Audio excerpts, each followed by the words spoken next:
अस्सलाम वालेकुम नाज़रीन, न्यू टाइम्स पाकिस्तान से मैं हूं आपका होस्ट चौधरी मोहम्मद अवैस। नाज़रीन, इस वक्त मैं मौजूद हूं सियालकोट NA-73 की यूनियन काउंसिल पक्कागरा में और मेरे साथ इस वक्त मौजूद है सीनियर रहनुमा Pakistan Tehreek Insaf vice president metropolitan Sialkot जनाब मियाँ सुहेब रज़ा साहब।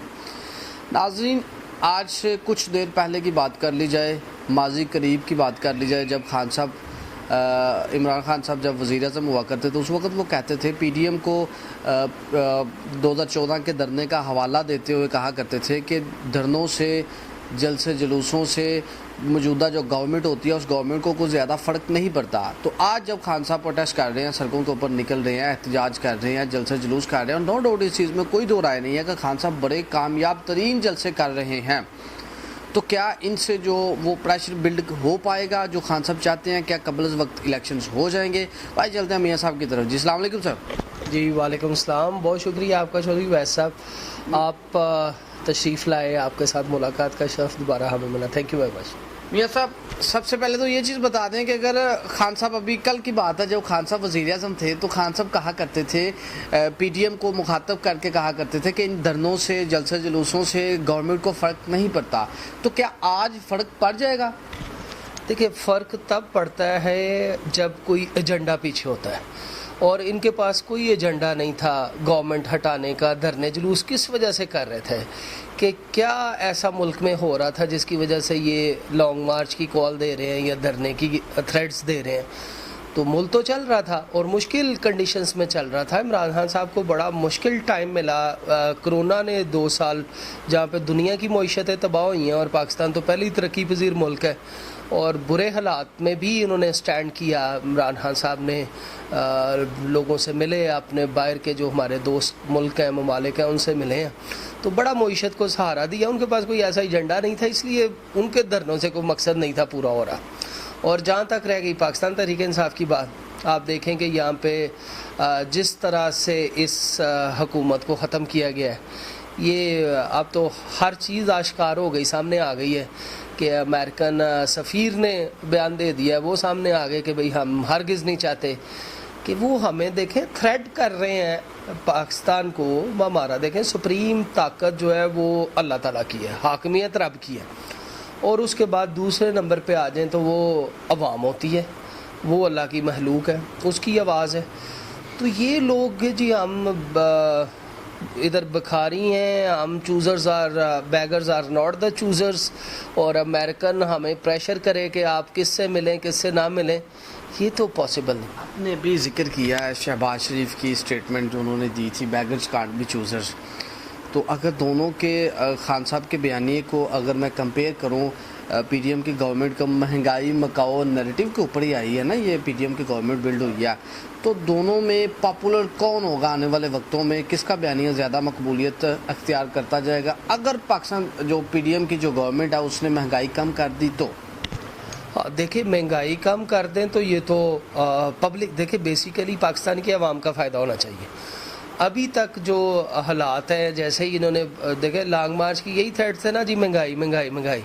अब महंगाई तो हर पाकिस्तानी अल्हम्दुलिल्लाह बाशऊर है, सोशल मीडिया का दौर है।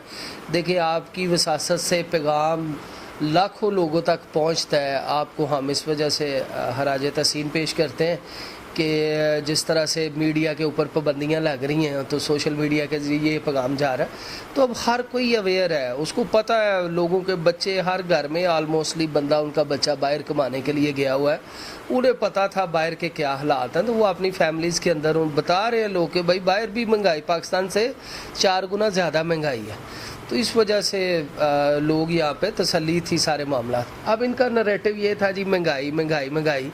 अब इनको दौरे इक़्तिदार में आ गए हैं। आटे की आप कीमत देखें, गरीब लोगों का यही है जी, आटा है, घी है, चीनी है, रोज़मर्रा की ब्रेड एंड बटर है, तो वो किस कदर महंगी है। परसों चिकन की जो प्राइस थी वो 650 रुपये किलो। इंतहा है कि कोरोना के दौरान जब मईशत डूबी पड़ी है, लोगों का निकलना बाहर मुश्किल है, उस बीमारी के हालात में भी 425-30 से बढ़ा नहीं है, पीक टाइम पे भी चिकन इससे बढ़ा नहीं है। अब 650 रुपये किलो इनके फॉर्म्स हैं। अब ये दौलत इकट्ठी करेंगे 5-4 महीने और फिर उसको तकसीम करेंगे और इलेक्शन की तरफ जाएंगे। ये ठीक है। इसके साथ साथ ये बताते जाएं कि जिस तरह अभी जो खान साहब की तकारीर को उठाकर देख लें या फिर आपके जो इत्तेहादी हैं, अगर मैं टॉप ऑफ द लिस्ट अगर मैं शेख रशीद साहब का नाम ले लूँ, तो ये किस तरह की तकारीर की जा रही हैं दोनों साइड से, हुकूमत की तरफ से भी और अपोजिशन की तरफ से भी। तो आपको नहीं लगता कि हालात आने वाले दिनों में मज़ीद ख़राब होते हुए नज़र आ रहे हैं और पाकिस्तान जो है वो खाना जंगी की तरफ तो नहीं कहीं अल्लाह माफ़ करे जा रहा? देखिए, अल्लाह ताला इस मुल्क के ऊपर अपना ख़ास रहम और फजल करें। पाकिस्तान ला इलाहा इल्लल्लाह की बुनियाद पे कायम हुआ है और हमारा ये मानना है कि अल्लाह ताला की हाकमियत है और इंशाल्लाह इसका नाम बाकी रहेगा। बाकी जो मुल्क के अंदर ना जी अफरा तफरी का निज़ाम है और ये मुल्क के इदारों को और जो बॉस हैं उनको समझना चाहिए, जो मजबूत इदारे हैं, और उनको समझना चाहिए कि भाई पाकिस्तान के अंदर जब तक अवामी मंगों के मुताबिक फ़ैसले नहीं होंगे उस वक़्त तक मुल्क के मसाइल हल नहीं हो सकते। 31 मई तक अगर जिस तरह खान साहब एक डेडलाइन दे रहे हैं कि 31 मई तक आप लोग रिज़ाइन दे दें, अगर 31 मई तक हुकूमत रिज़ाइन नहीं करती, वज़ीर-ए-आज़म इस्तीफ़ा नहीं देते, तो हालात किस तरफ जाएंगे? अगर हालात ख़राब होंगे तो इसकी लपेट में जैसे पाकिस्तान पीपल्स पार्टी आएगी, PMLN आएगी या फिर अदर पार्टीज़ जो इस वक्त गवर्नमेंट का हिस्सा हैं, उनके साथ साथ इसकी जद में पाकिस्तान तहरीक इंसाफ भी आएगी और उस वक्त अदारे खामोश नहीं रहेंगे। देखें, मुल्कों के ऊपर ऐसे हालात आते हैं और आप देखें इंकलाब, ईरान का इंकलाब देख लें, आप तुर्की का देख लें सूरत हाल के, जब तैयब एर्दोगान ने, अवाम ने उठ खड़े हुए, लोग ज़ख्मी भी हुए, लोगों की जानें भी गईं। जब पाकिस्तान बना था तो हज़ारों लाखों लोगों ने अपनी जानों के नजराने पेश किए, औरतों की असमतें गईं, बच्चों के और माँ बाप के बच्चे कुर्बान हुए, फिर जाके आज़ादी मिली इस मुल्क को।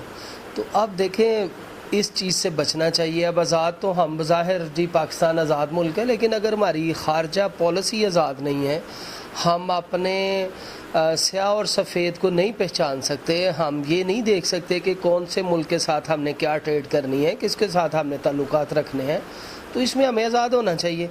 और अगर इन्होंने मुल्क को बेचना है, अगयार के आगे लेटना है, तो ये खुददार कौम है। चंद ये पॉलिटिशियन या सियासी जमातों के नज़रिए के पीछे अपने मफाद के लिए ये अवामी ख्वाहिशात का कत्ल नहीं कर सकते।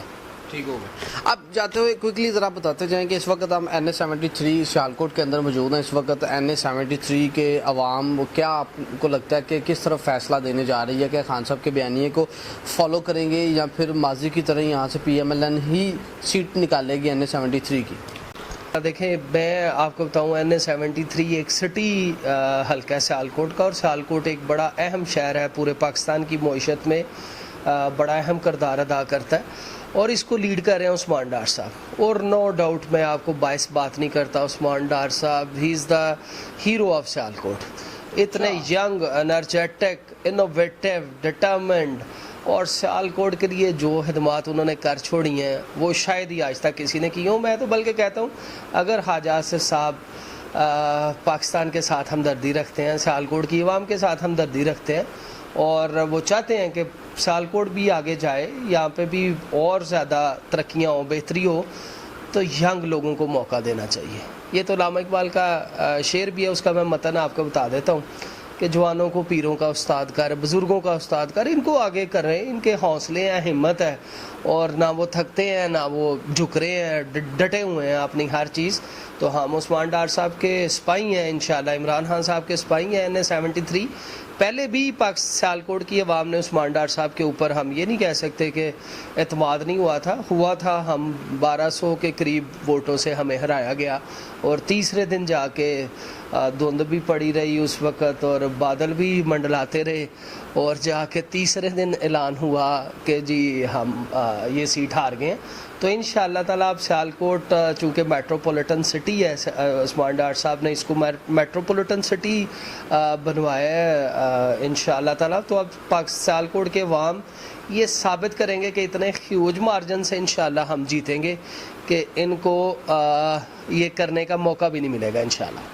इस चीज़ में कोई दो राय है ही नहीं है कि खान साहब अपने ही जलसों का रिकॉर्ड तोड़ते हुए नज़र आ रहे हैं। हर उनका जो जलसा होता है, उनके प्रीवियस जो जलसे हैं उनसे बड़ी तादाद में लोग वहाँ पर निकल रहे हैं। तो सियालकोट में भी 14 मई को खान साहब आ रहे हैं, तो आपको क्या उम्मीदें हैं? सियालकोट की आवाम क्या खान साहब का किस तरह वेलकम करेगी? क्या उनके जो रिकॉर्ड जलसे हुए हैं, क्या उनका रिकॉर्ड भी इस दफ़ा टूटने जा रहा है? इंशाअल्लाह ताला देखें, जो पहले भी जलसे हुए हैं हाँ साहब के सियालकोट के अंदर, सख्त तरीन मौसम और सख्त गर्मी के अंदर, और अभी भी मई का महीना सख्त शिद्दत वाला मौसम, गर्म होगा 40+ टेम्परेचर में। हम देख रहे हैं यूनियन काउंसिल्स में जा रहे हैं, अवाम का जो जोश व खरोश है और जो यूथ है वो इतनी इमरान खान साहब के साथ मोहब्बत का इजहार करते हैं।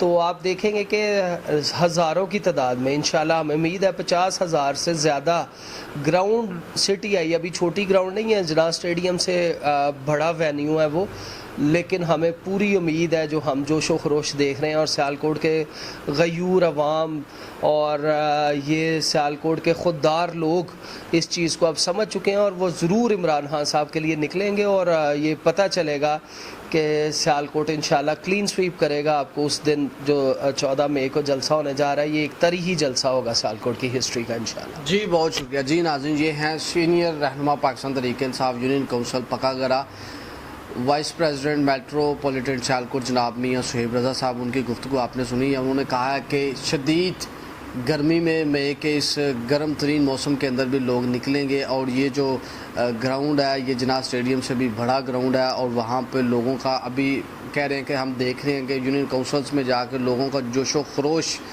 इस इंतहा को पहुंचा हुआ कि लोग वार्मली खान साहब को वेलकम करेंगे। ये चीज़ तो हम उस दिन भी देख लेंगे कि खान साहब को सियालकोटी किस तरह वेलकम करते हैं, खान साहब के बयानी को किस तरह सियालकोटी अपनाते हैं, उसको फॉलो करती हैं। इसी के साथ ही अपने मेज़बान चौधरी मोहम्मद अवैस को न्यू टाइम्स पाकिस्तान की स्क्रीन से इजाज़त दीजिए। अल्लाह हाफिज़।